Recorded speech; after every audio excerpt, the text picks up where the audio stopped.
वाहेगुरु दा खालसा वाहेगुरु दी फतेह। केंद्रीय मंत्रिमंडल के मेरे सहयोगीगण, राज्यों के मुख्यमंत्रीगण, विभिन्न सम्मानित संस्थाओं के चेयरमैन और प्रेसिडेंट, डिप्लोमेट्स, देश भर से जुड़े विशेष रूप से इस कार्यक्रम के साथ आए हुए बालक बालिकाएं, अन्य सभी महानुभाव, देवी और सज्जनों, आज देश पहला वीर बाल दिवस मना रहा है। जिस दिन को, जिस बलिदान को हम पीढ़ियों से याद करते आए हैं, आज एक राष्ट्र के रूप में उसे एकजुट नमन करने के लिए एक नई शुरुआत हुई है। शहीदी सप्ताह और ये वीर बाल दिवस हमारी सिख परंपरा के लिए भावों से भरा जरूर है, लेकिन इससे आकाश जैसी अनंत प्रेरणाएं भी जुड़ी है। वीर बाल दिवस हमें याद दिलाएगा कि शौर्य की पराकाष्ठा के समय कम आयु मायने नहीं रखती। वीर बाल दिवस हमें याद दिलाएगा कि 10 गुरुओं का योगदान क्या है, देश के स्वाभिमान के लिए सिख परंपरा का बलिदान क्या है। वीर बाल दिवस हमें बताएगा कि भारत क्या है, भारत की पहचान क्या है। हर साल वीर बाल दिवस का यह पुण्य अवसर हमें अपने अतीत को पहचानने और आने वाले भविष्य का निर्माण करने की प्रेरणा देगा। भारत की युवा पीढ़ी का सामर्थ्य क्या है, भारत की युवा पीढ़ी ने कैसे अतीत में देश की रक्षा की है, मानवता के कितने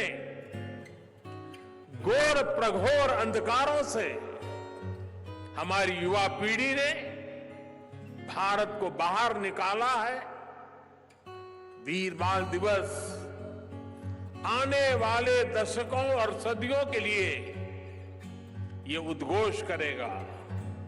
मैं आज इस अवसर पर वीर साहिबजादों के चरणों में नमन करते हुए उन्हें कृतज्ञ श्रद्धांजलि अर्पित करता हूं। इसे मैं अपनी सरकार का सौभाग्य मानता हूं कि उसे आज 26 दिसंबर के दिन को वीर बाल दिवस के तौर पर घोषित करने का मौका मिला। मैं पिता दशमेश गुरु गोविंद सिंह जी और सभी गुरुओं के चरणों में भी भक्ति भाव से प्रणाम करता हूं।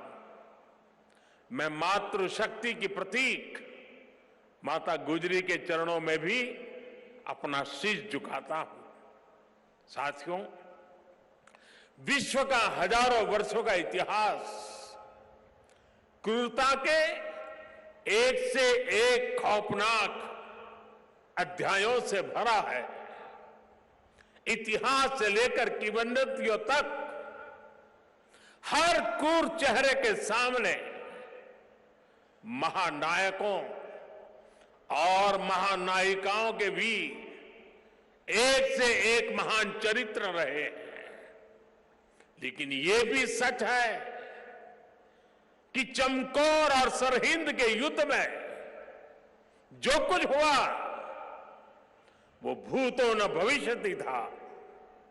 यह अतीत हजारों वर्ष पुराना नहीं है, कि समय के पहियों ने उसकी रेखाओं को धुंधला कर दिया। ये सब कुछ इसी देश की मिट्टी पर केवल 3 सदी पहले हुआ। एक और धार्मिक कट्टरता, और उस कट्टरता में अंधी इतनी बड़ी मुगल सल्तनत, दूसरी ओर ज्ञान और तपस्या में तपे हुए हमारे गुरु, भारत के प्राचीन मानवीय मूल्यों को जीने वाली परंपरा, एक और आतंक की पराकाष्ठा, तो दूसरी ओर अध्यात्म का शीर्ष, एक और मजहबी उन्माद, तो दूसरी ओर सब में ईश्वर देखने वाली उदारता, और इस सब के बीच एक और लाखों की फौज, और दूसरी ओर अकेले होकर भी निडर खड़े गुरु के वीर साहबजादे। ये वीर साहबजादे किसी धमकी से डरे नहीं, किसी के सामने झुके नहीं। जोरावर सिंह साहब और फतेह सिंह साहब दोनों को दीवार में जिंदा चुनवा दिया गया। एक और नृशंसता ने अपनी सभी सीमाएं तोड़ दी, तो दूसरी ओर धैर्य, शौर्य, पराक्रम के भी सभी प्रतिमान टूट गए। साहिबजादा अजीत सिंह और साहिबजादा जुझार सिंह ने भी बहादुरी की वो मिसाल कायम की जो सदियों को प्रेरणा दे रही है। भाइयों और बहनों, जिस देश की विरासत ऐसी हो, जिसका इतिहास ऐसा हो, उसमें स्वाभाविक रूप से स्वाभिमान और आत्मविश्वास कूट कूट कर भरा होना चाहिए।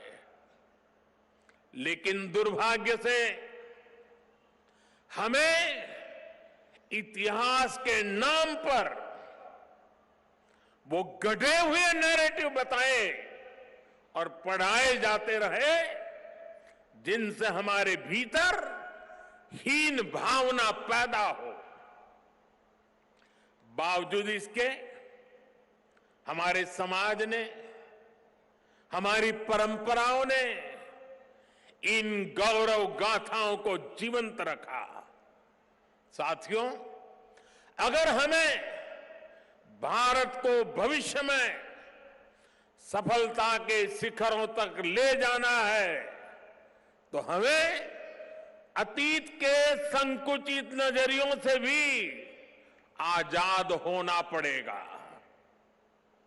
इसलिए आजादी के अमृतकाल में देश ने गुलामी की मानसिकता के मुक्ति का प्रण फूंका है। वीर बाल दिवस देश के उन पंच प्राणों के लिए प्राणवायु की तरह है। साथियों, इतनी कम उम्र में साहबजादों के इस बलिदान में हमारे लिए एक और बड़ा उपदेश छिपा हुआ है। आप उस दौर की कल्पना करिए, औरंगजेब के आतंक के खिलाफ, भारत को बदलने के उसके मंसूबों के खिलाफ गुरु गोविंद सिंह जी पहाड़ की तरह खड़े थे। लेकिन जोरावर सिंह साहब और फतेह सिंह साहब जैसे कम उम्र के बालकों से औरंगजेब और उसकी सल्तनत की क्या दुश्मनी हो सकती थी। दो निर्दोष बालकों को दीवार में जिंदा चुनवाने जैसी दरिंदगी क्यों की गई? वो इसलिए क्योंकि औरंगजेब और उसके लोग गुरु गोविंद सिंह के बच्चों का धर्म तलवार के दम पर बदलना चाहते थे। जिस समाज में, जिस राष्ट्र में उसकी नई पीढ़ी जोर जुल्म के आगे घुटने टेक देती है, उसका आत्मविश्वास और भविष्य अपने आप बन जाता है। लेकिन भारत के वो बेटे, वो वीर बालक मौत से भी नहीं घबराए। वो दीवार में जिंदा चुन गए, लेकिन उन्होंने उन आतताई मंसूबों को हमेशा के लिए दफन कर दिया। यही किसी भी राष्ट्र के समर्थ युवा का सामर्थ्य होता है। युवा अपने साहस से समय की धारा को हमेशा के लिए मोड़ देता है। इसी संकल्प शक्ति के साथ आज भारत की युवा पीढ़ी भी देश को नई ऊंचाई पर ले जाने के लिए निकल पड़ी है। और इसलिए अब 26 दिसंबर को वीर बाल दिवस की भूमिका और भी अहम हो गई है। साथियों, सिख गुरु परंपरा केवल आस्था और आध्यात्म की परंपरा नहीं है, ये एक भारत श्रेष्ठ भारत के विचार का भी प्रेरणा पुंज है। हमारे पवित्र गुरु ग्रंथ साहब से बड़ा इसका उदाहरण और क्या हो सकता है। इसमें सिख गुरुओं के साथ साथ भारत के अलग अलग कोणों से 15 संतों और 14 रचनाकारों की वाणी समाहित है। इसी तरह आप गुरु गोविंद सिंह जी की जीवन यात्रा को भी देखिए। उनका जन्म पूर्वी भारत में पटना में हुआ। उनका कार्यक्षेत्र उत्तर पश्चिमी भारत के पहाड़ी अंचलों में रहा और उनकी जीवन यात्रा महाराष्ट्र में पूरी हुई। गुरु के पंच प्यारे भी देश के अलग अलग हिस्सों से थे। और मुझे तो गर्व है कि पहले पंच प्यारों में एक उस धरती से भी था, द्वारिका से, गुजरात से, जहां मुझे जन्म लेने का सौभाग्य मिला है। व्यक्ति से बड़ा विचार, विचार से बड़ा राष्ट्र, राष्ट्र प्रथम का ये मंत्र गुरु गोविंद सिंह जी का अटल संकल्प था। जब वो बालक थे तो ये प्रश्न आया कि राष्ट्र धर्म की रक्षा के लिए बड़ी बलिदान की जरूरत है। उन्होंने अपने पिता से कहा कि आपसे महान आज कौन है, ये बलिदान आप दीजिए।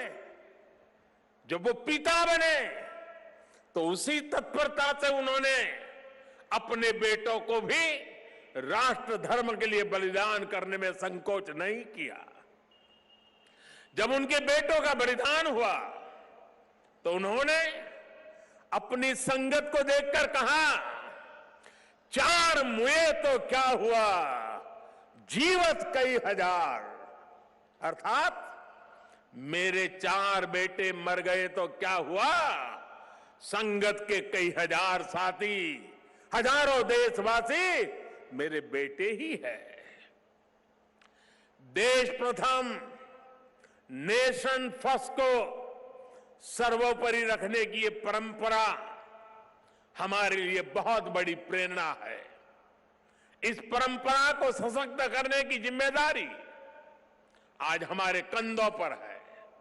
साथियों, भारत की भावी पीढ़ी कैसी होगी, ये इस बात पर भी निर्भर करता है वो किससे प्रेरणा ले रही है।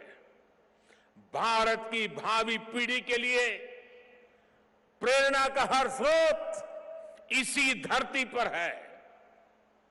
कहा जाता है कि हमारे देश भारत का नाम जिस बालक भारत के नाम पर पड़ा, वो सिंहों, और दानवों तक संहार करके थकते नहीं थे। हम आज भी धर्म और भक्ति की बात करते हैं तो भक्तराज प्रहलाद को याद करते हैं। हम धैर्य और विवेक की बात करते हैं तो बालक ध्रुव का उदाहरण देते हैं। हम मृत्यु के देवता यमराज को भी अपने तप से प्रभावित कर लेने वाले नचिकेता को भी नमन करते हैं, जिस नेत्री नचिकेता ने बाल्यकाल में यमराज को पूछा था, व्हाट इज डेथ, मृत्यु क्या होता है। हम बाल राम के ज्ञान से लेकर उनके शौर्य तक, वशिष्ठ के आश्रम से लेकर विश्वामित्र के आश्रम तक, उनके जीवन में हम पग पग पर आदर्श देखते हैं। प्रभु राम के बेटे लवकुश की कहानी भी हर मां अपने बच्चों को सुनाती है। श्री कृष्ण भी हमें जब याद आते हैं तो सबसे पहले कान्हा की वो छवि याद आती है, जिनकी बंशी में प्रेम के स्वर भी है और वो बड़े बड़े राक्षसों का संहार भी करते हैं। उस पौराणिक युग से लेकर आधुनिक काल तक वीर बालक बालिकाएं भारत की परंपरा का प्रतिबिंब रहे हैं। लेकिन साथियों, आज एक सच्चाई भी मैं देश के सामने दोहराना चाहता हूं। साहबजादों ने इतना बड़ा बलिदान और त्याग किया, अपना जीवन न्योछावर कर दिया, लेकिन आज की पीढ़ी के बच्चों को पूछेंगे तो उनमें से ज्यादातर को उनके बारे में पता ही नहीं है। दुनिया के किसी देश में ऐसा नहीं होता है कि इतनी बड़ी शौर्य गाथा को इस तरह भुला दिया जाए। मैं आज के इस पावन दिन इस चर्चा में नहीं जाऊंगा कि पहले हमारे यहां क्यों वीर बाल दिवस का विचार तक नहीं आया, लेकिन ये जरूर कहूंगा कि अब नया भारत दशकों पहले हुई एक पुरानी भूल को सुधार रहा है।